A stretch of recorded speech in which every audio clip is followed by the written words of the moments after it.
We're joined now, as promised, by Cara Crabb-Burnham, founder of CCB Consulting. Actually, they're a business that focuses on consulting in the cannabis, location consulting, as well as education about the various products that are available. Cara, thanks for coming on. Appreciate it. Thanks for having me. Excited to be here. So I'm always kind of super curious about this business because of its legality at the state level and in several places and illegality at the federal level. And so I find it, I'm sure that there are several businesses that specialize in navigating this whole space. But before we get into all of that, could you give us a state of just legal cannabis across New England? What states have done so? Which states are still holding out? I know there were a couple of states just very recently that actually voted it down, I believe, in maybe Idaho and some others. But what is the state of legal cannabis across the country right now, and specifically in the Northeast?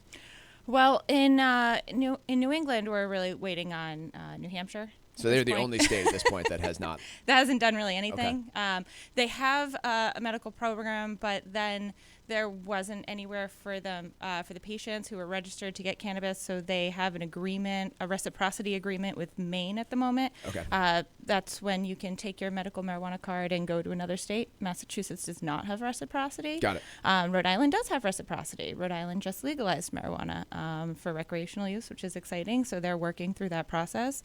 Connecticut has medical and rec, all held by a handful of companies. It's a very small system going on there. New York is blowing up, which is really awesome. Blowing up in a good way or blowing up in a bad way? To be seen. There's a lot of money in New York right now in the cannabis space. There's a lot of players. There's a lot of bigger groups. The equity program is really shaping up to be something fantastic.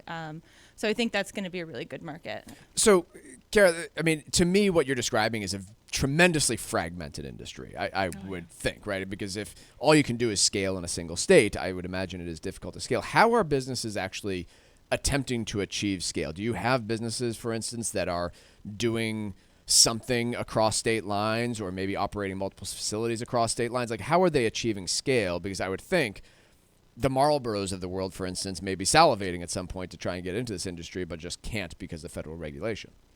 So you can sell your process and you can purchase licenses. So as a what we call an MSO, multi-state operator, they'll hold multiple licenses across different states and offer the same process from their original state, ideally, to whatever compliance requirements are in the state that they're opening.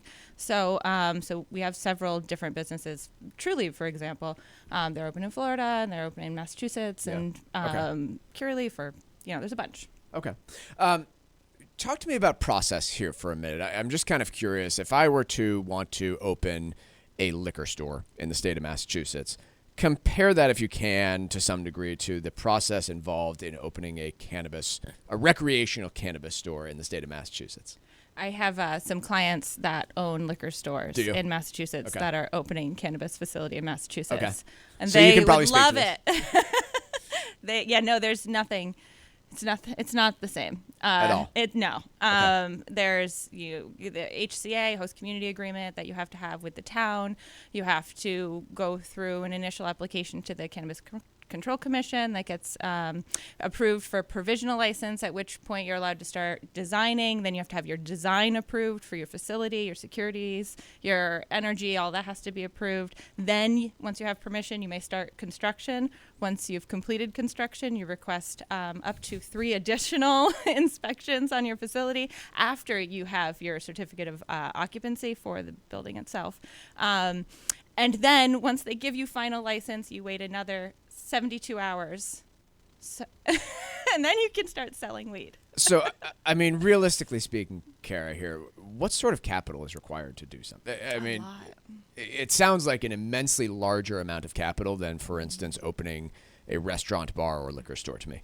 Yeah, no. To build a facility right now, I'm seeing between $375 and $425 a square foot for construction. Wow. Yeah. Wow.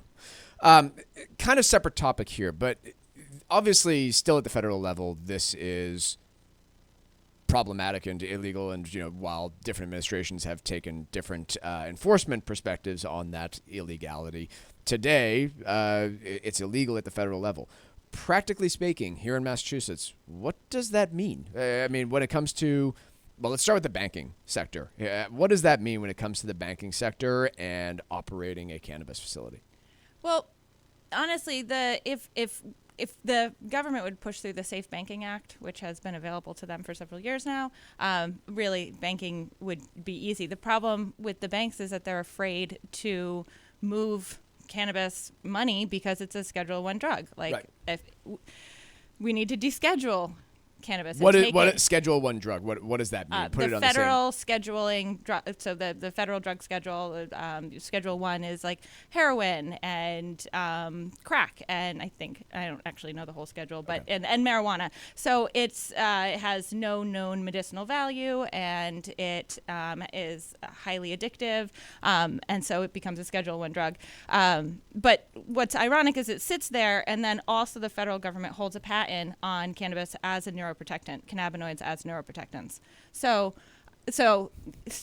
you figure that one out. But so in absence of that change, which is obviously the status quo right now, is they haven't passed that. So, no. I mean, technically speaking, how does this? Are there Massachusetts specific banks then that only operate in the state that will bankroll this, or how does it operate? Your operation is going to have a local bank that is holding money separately for the most part for their cannabis clients.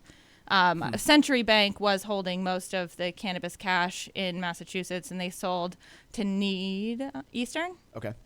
Needham or Eastern Bank. Okay. And they then didn't want to carry the cannabis, so then those got sold off again, and it's this whole thing. But now we have several banks in Massachusetts that are taking cannabis funds that you can bank with, and when you go to purchase, it runs through as a debit transaction. So as far as anyone else is concerned, there was a cash transaction that happened, and you would get your ATM fee, and then you'll get the change back. However, they had to round up to the next 5 or 10. So it is not the case that there are armed security trucks showing up at the cannabis store every day to take all the cash away. That I remember hearing that story early on, but that is not the case today. No.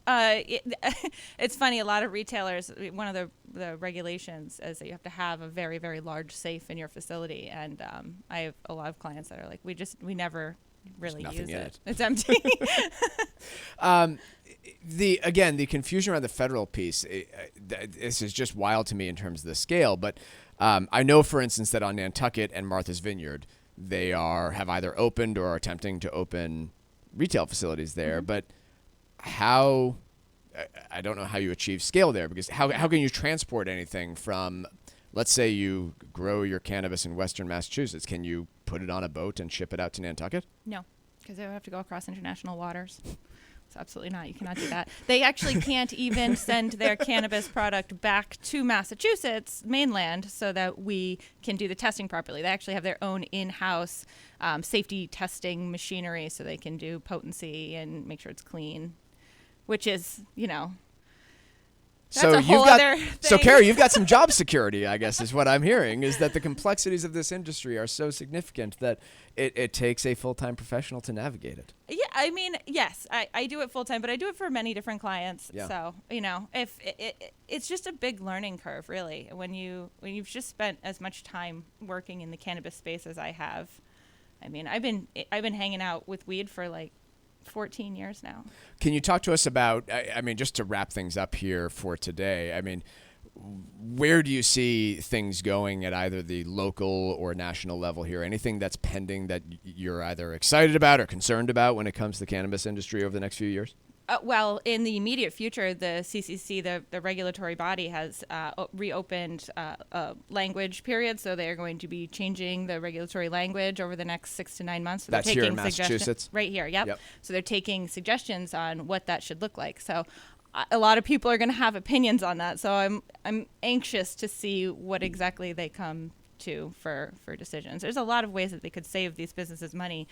A lot of ways, like the agent registration. You register an agent as an employee. You can only do it for a year, and they can't take that with them. So every time they change jobs, you have to spend another $100 to $600 registering that licensing your employee. Yeah, every time. It's insane. So there's a lot of ways that we can save money and make a process more efficient for the operators. Cara Crabb-Burnham, she's the founder of CCB Consulting and is joining us on the program today to talk about the state of the cannabis industry here in Massachusetts and in New England at large. Cara, really appreciate you joining us and giving us an overview of all this. Thanks so much for coming on. Thanks for having me.